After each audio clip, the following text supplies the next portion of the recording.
Today,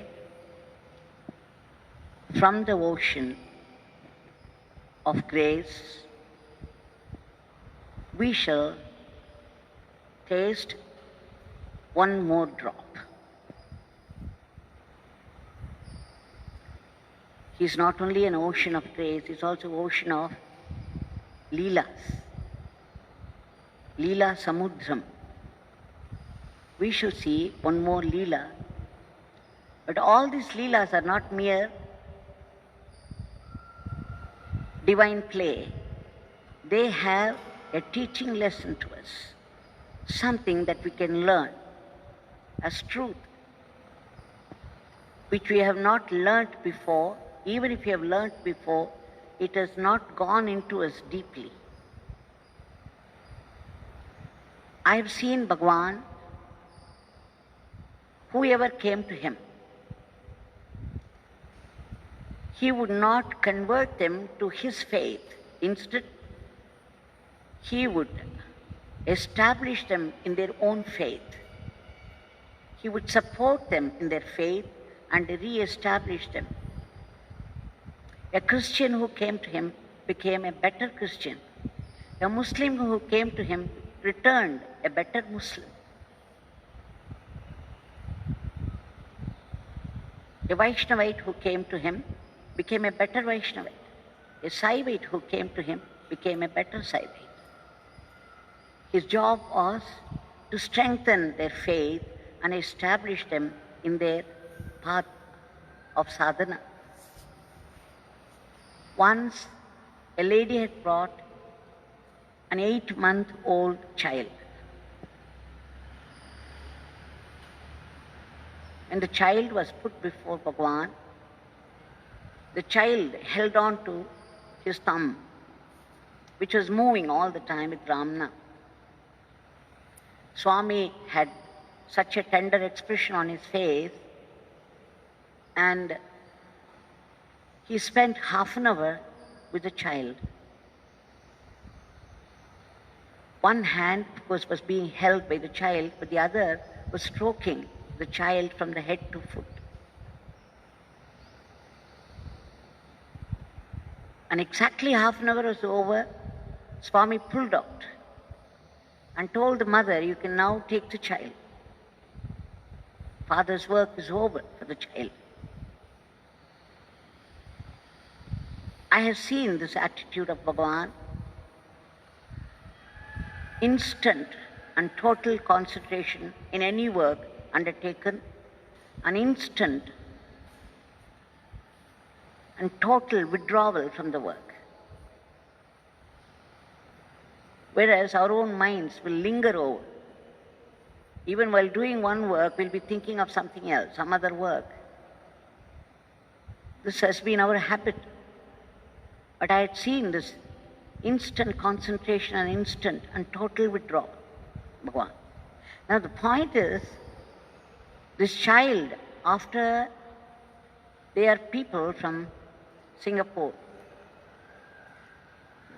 When I met that lady after some time, say 3 years after, she said, the wonder of wonders, this child, after she began to grow, she would never refer to herself as I. Her name is Anusha, and she would always say, if she wanted anything, she would come to her mother and say, "Anusha wants this." She would point to that body and say, "Anusha wants this, Anusha wants that." And in spite of the repeated telling, "You are Anusha," so you learn to say, "I want it." See, this is the way people, the parents, bring us up. They teach us right from the beginning that we are the body. We are so and so, we are the limited being, the identification of the body. But the child would not say it easily. When the mother said it, it would say, "Okay, I want it." And then the next minute it would say, "Anusha wants it, Ma." Not I, Anusha wants it. That is the touch of a Mahatma. So, this is what I saw. always establishing people in their faith and not trying to change. If he gave, see, the child had absolutely no idea, no faith, nothing. It was pure. It came to him as it was, and he could establish the highest awareness in the child. But if, as I said before, if anyone else came to him with a certain faith, he would establish them only in their faith. Once, Sri Haragopal Sepuri, a devotee of Bhagwan, who was very devoted to his guru, Pagal Haranath, a West Bengal saint. Pagal Haranath and his wife Kusum Kumari, a divine couple. He was very devoted to them. And after he began to come to Yogi Ramsuratkumar, Bhagwan did not turn him to his faith. Instead, he always talked about Pagal Haranath whenever Sepuri was there. And then he would say, the photo that you have is not mere photo, it is Haranath himself. And then he would ask him to chant the name of Haranath. So when these Vaishnavites were brought to Swami by Haragopal Sepuri, he asked one of the Vaishnavites to mention the names of the divine places on the earth. There are 108 divine places as acknowledged by the Alvars, and they have been sung by these great devotees of Mahavishnu called Alvars. So Swami wanted to know if Mathura and Vrindavan were included as Divya Desas, the divine places of the Lord. When the Vaishnavite said no, then Swami said, in which case, do you think they are not divine places? Krishna was born there in Mathura. Krishna sported in Vrindavan. And then he went on to say, where is Vaikuntha? Vaikuntha is not up in the air somewhere, far away from us. It is where people talk about the Lord, where people chant His name, wherever people chant the name of God, and there the God is. That is Vaikuntha. Wherever people talk about the Leelas of the divinity, there the divinity is. That is Vaikuntha. And then again he turned to Haragopal Sepuri. He never missed his opportunity. He said, when Sepuri worships a photo, is it mere photo? It is Pagal Haranath himself. And then Swami asked the Vaishnavite to narrate a story of an Alvar, a great bhakta of Mahavishnu.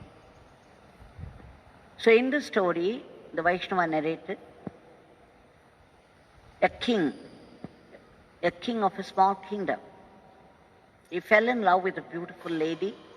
He wanted to marry her, but then that lady put a condition, said, if you feed 1,000 Brahmins every day, then I shall marry you. Otherwise I will not. He promised, and then he married her, and now he had to carry on the promise, and therefore he started feeding. Of course, his whole treasure was gone in a few months, every day feeding 1,000 Brahmins. So all his wealth was gone very soon, and then he did not know what to do, how to carry on. So what he did was, he began to loot. He would go into the forest in the form of a bandit and then start looting. He would wait for rich people coming that way. He would show the knife to them and remove all their ornaments, take away their money, and spend it for the next day to feed the Brahmins. So this was going on, and he became an expert in looting people. It was nearing 1 year, and Mahavishnu, he wanted to test him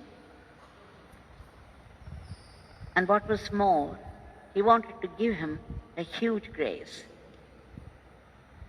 So one day, Mahavishnu and his divine consort, Mahalakshmi, both of them came in the form of very rich people wearing so many gold and diamond ornaments in the night. And this Bhakta, this Arva, as usual, showed his knife, stopped them, and demanded all the jewels from them. Then Mahavishnu said, "Look, I cannot remove all this. There are too many. You can do it yourself. I don't mind you are doing it yourself." So he started to remove all the jewels, but when it came to one silver ring on one of his toes, he found it too tight, and then in order to remove it, he had to bite into that so that it would break and he could take it. So when he was at it, he found out that the very touch of the feet did something to him. There was a thrill in his body, and suddenly he felt that this was no ordinary human being. And he looked up and he found none other than Sri Mahavishnu himself, accompanied by Mahalakshmi. This changed everything in his life. He began to sing songs on Mahavishnu. He became an Alvar.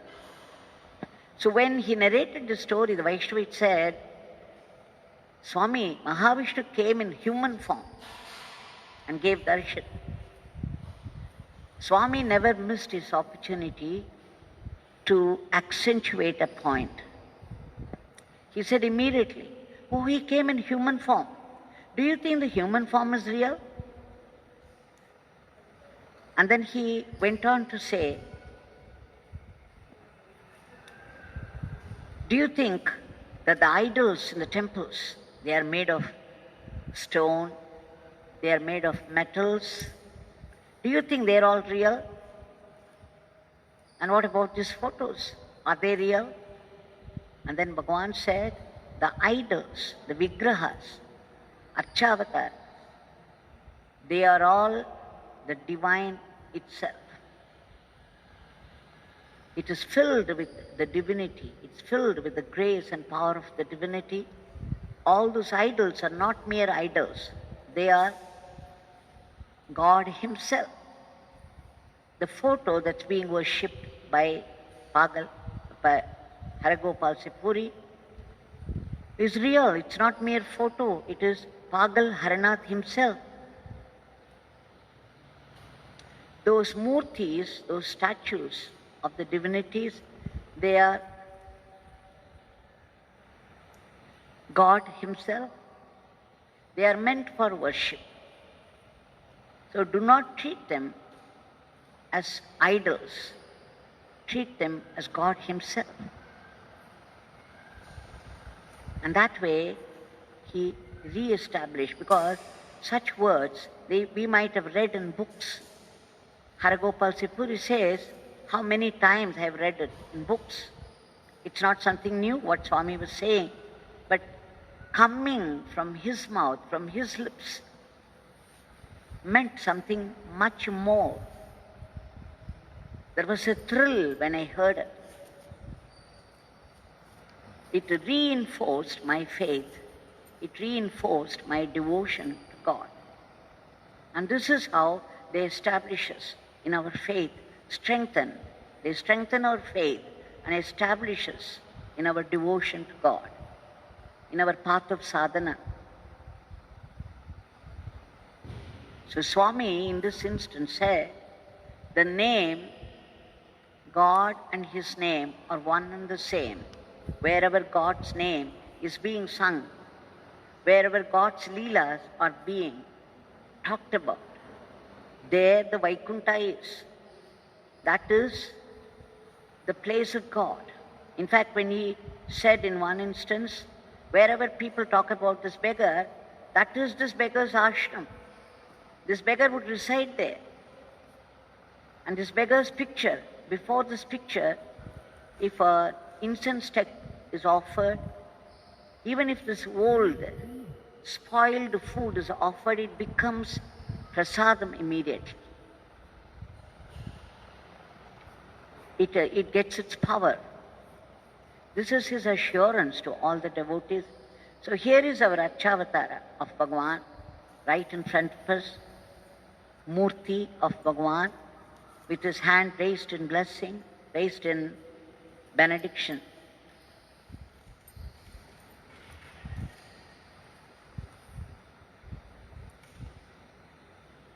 There is a flow, steady flow of grace from his hand. And we have been chanting his name for 1 hour, both in the morning and in the evening, all together, in the vibrant presence of Bhagwan here. Now that day, Swami initiated one lady who had some nervous problem. Swami initiated her into Vaishnava mantra, Hare Rama, Rama Rama, Hare Hare, Hare Krishna, Krishna. Swami was singing first, and then he asked this lady to sing after him. When the other devotees tried, Swami stopped them. He said, it's for this lady. Swami initiated her into this Vaishnava mantra, Maha Mantra. Now we have all been fortunate to sing his name. Now we shall offer our prayers at his feet. Bhagwan, there is nothing that you do not know, there is nothing that you cannot do. You know how the world is now in the clutches of this dreadful virus and going through this pandemic, suffering, the COVID scare.